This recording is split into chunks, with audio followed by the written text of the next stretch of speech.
case briefs, and so much more. LSData's got what you're looking for. In a groundbreaking Nebraska Supreme Court case in 1969, Baumgartner v. Gulf Oil Corp., a complex property dispute over oil recovery resurfaced the well-worn principle of the rule of capture.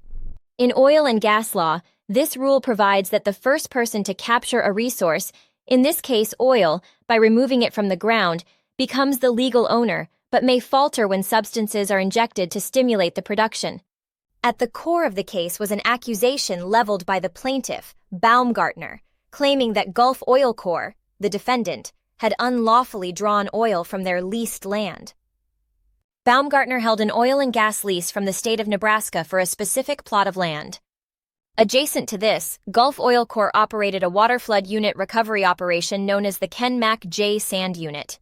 This unit was designed to both increase oil recovery rates and minimize waste by sweeping oil towards recovery wells, a point of operation to which Baumgartner had declined to subscribe.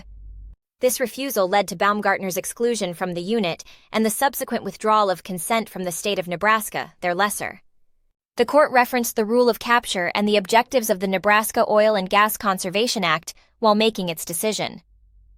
The court's ruling underscored that operators in the country did not incur liability for willful trespass, as their actions were aimed at preventing waste and conserving resources. The law of capture applied, allowing the defendant to appropriate oil that migrated from adjacent lands, absolving them of any liability. The court determined that secondary recovery operations, such as the waterflood unit employed by the defendant, did not constitute trespass when they crossed lease lines.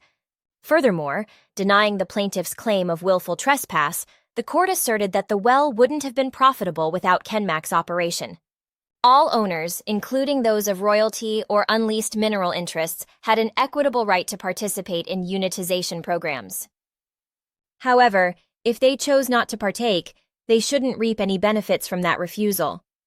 In the final judgment, the case was remanded back to the lower court for a fresh trial, with the plaintiff ordered to pay the costs of the appeal. This case therefore revived the debate around the fine line between legal resource capture and trespass in the field of oil and gas law. Case briefs, and so much more. LSData's got what you're looking for. Visit lsd.law, elevate your mind. Leave the stress of class.